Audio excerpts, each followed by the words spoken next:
Après la décision controversée de Donald Trump de ne pas déployer de missiles Tomahawk en Allemagne, les gouvernements des pays européens craignent que le dictateur russe Vladimir Poutine ne voie cela comme sa seule chance de frapper l'Europe.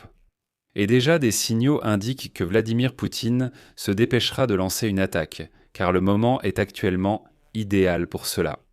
En Europe, on craint que le Kremlin ne considère les 1 à 2 ans à venir tant que Donald Trump est encore à la Maison-Blanche, et que l'Union européenne n'a pas encore renforcé son potentiel militaire comme une période pour tester l'engagement de l'Occident envers l'Alliance atlantique.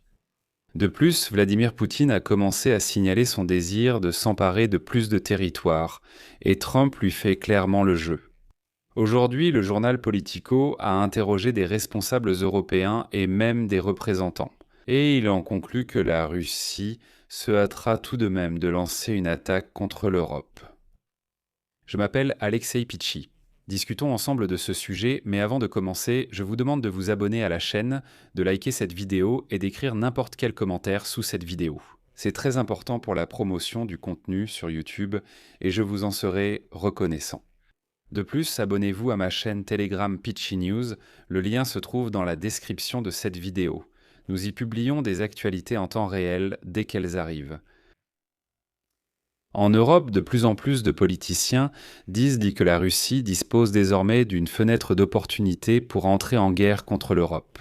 Les États-Unis, sur ordre de Trump, quittent l'Europe, les relations transatlantiques sont dans un état déplorable, et l'Union européenne n'est pas encore totalement prête à assumer la responsabilité de sa propre sécurité.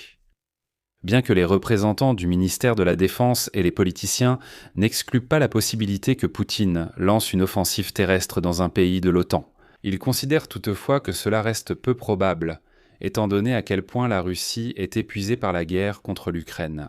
Mais il ne faut pas penser que la Russie n'attaquera en aucune façon l'Europe. Au lieu d'une invasion terrestre traditionnelle, Vladimir Poutine entreprendra des actions plus ciblées ou mènera une invasion destinée à créer de l'ambiguïté, espérant ainsi semer la discorde au sein de l'OTAN. Sur la question de savoir si cette action répond aux critères d'activation de l'article 5 sur la défense mutuelle.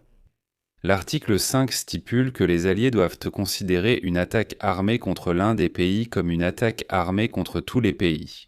Mais je vous rappelle, Trump a déjà qualifié l'OTAN de tigre de papier. L'Europe est-elle préparée à ce scénario ?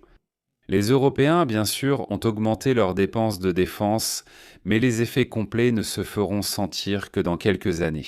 Oui, en effet, l'année dernière et cette année, tant au niveau des pays individuels qu'au niveau de l'Union européenne, d'énormes sommes d'argent sont investies dans le développement du complexe militaro-industriel. Tous ces programmes pour 150 milliards d'euros, etc. Mais conformément à la feuille de route de l'Union européenne pour assurer la capacité de défense selon laquelle ces fonds sont alloués, ce n'est qu'en 2030, l'Union européenne cherche à être prête, je cite, à dissuader de manière convaincante ses adversaires et à répondre à toute agression. Mais il y a un problème. La veille, le Premier ministre polonais Donald Tusk a déclaré qu'en réalité, la plus grande menace pour la communauté transatlantique, c'est l'avancée. C'est la désintégration continue de l'Alliance, mais Trump pourrait accélérer encore davantage cette désintégration. Regardez, si les républicains obtiennent de mauvais résultats aux élections de mi-mandat au Congrès en novembre, alors Trump pourrait essayer de regagner le soutien des électeurs en augmentant la pression sur l'OTAN et l'Europe, et en réduisant encore davantage le soutien à l'Ukraine à l'approche de l'élection présidentielle aux États-Unis d'Amérique en 2028. C'est-à-dire que s'ils perdent maintenant les élections de mi-mandat au Congrès, alors il va sûrement essayer d'aller chercher cet électorat isolationniste pour tenter de gagner au moins à la présidentielle. Pas Donald Trump, mais les représentants du Parti républicain. Et voici le premier signal. Vendredi, les États-Unis ont annoncé le retrait de 5000 militaires américains d'Allemagne. Donald Trump a menacé de faire de même à l'égard de l'Italie et de l'Espagne. Et Donald Trump a déclaré que ces 5000 ne seraient pas la limite, que ce n'était que le début. Et tout de suite, Donald Trump a retiré l'aide à l'Ukraine du budget de la défense des États-Unis. Ce ne sont que 400 millions de dollars dérisoires.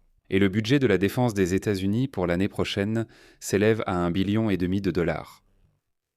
Ainsi, Donald Trump essaie en quelque sorte de continuer à flirter avec le même mouvement MAGA, qui prône un isolationnisme total de l'Amérique.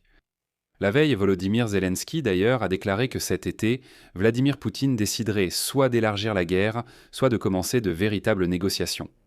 Et maintenant, Vladimir Poutine comprend que l'escalade du conflit vers d'autres théâtres d'opérations militaires pourrait donner à la Russie un atout dans sa manche. Pour Poutine, il ne s'agit pas vraiment de négociations de paix, mais d'élargir le conflit pour y parvenir. Pour ensuite faire de la guerre contre l'Europe une sorte de monnaie d'échange, cela lors des négociations sur l'Ukraine. Il est clair que Poutine est peu susceptible de lancer une véritable invasion terrestre en Pologne ou dans les pays baltes. Mais cela pourrait très bien être une opération utilisant des drones. Cela pourrait être une opération en mer Baltique. Cela pourrait être quelque chose dans l'Arctique, visant certaines petites îles. Cela pourrait être une opération utilisant cette même flotte pétrolière fantôme, car elle est déjà militarisée, et ainsi de suite. En menant une telle opération, Vladimir Poutine chercherait à faire pression sur les alliés européens de l'Ukraine, tout en évitant toute réaction possible de la part des États-Unis d'Amérique. En effet, s'il n'y a pas d'attaque à travers la frontière, pas d'invasion terrestre directe, les États-Unis d'Amérique pourraient le déclarer que cela n'a pas une si grande importance stratégique.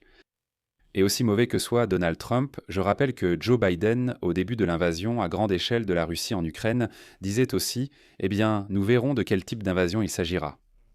S'il s'agit vraiment d'une invasion massive, sérieuse, alors nous interviendrons.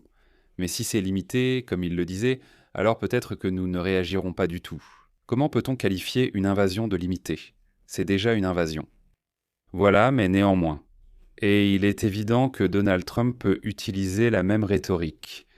Voilà, et les Américains en plus sont des ressources limitées. Ainsi, il pourrait être recommandé aux Européens d'entamer des négociations avec la Russie, ce que celle-ci tente précisément de faire ici. De plus, actuellement, des pays comme la Pologne, la Lituanie, la Lettonie, l'Estonie, la Finlande et la Suède affirment que l'Europe doit d'urgence renforcer sa préparation anti-missiles et sa défense, sur fond de retard dans les livraisons d'armes américaines en raison de la guerre avec l'Iran. De plus, il faut aussi des missiles à longue portée.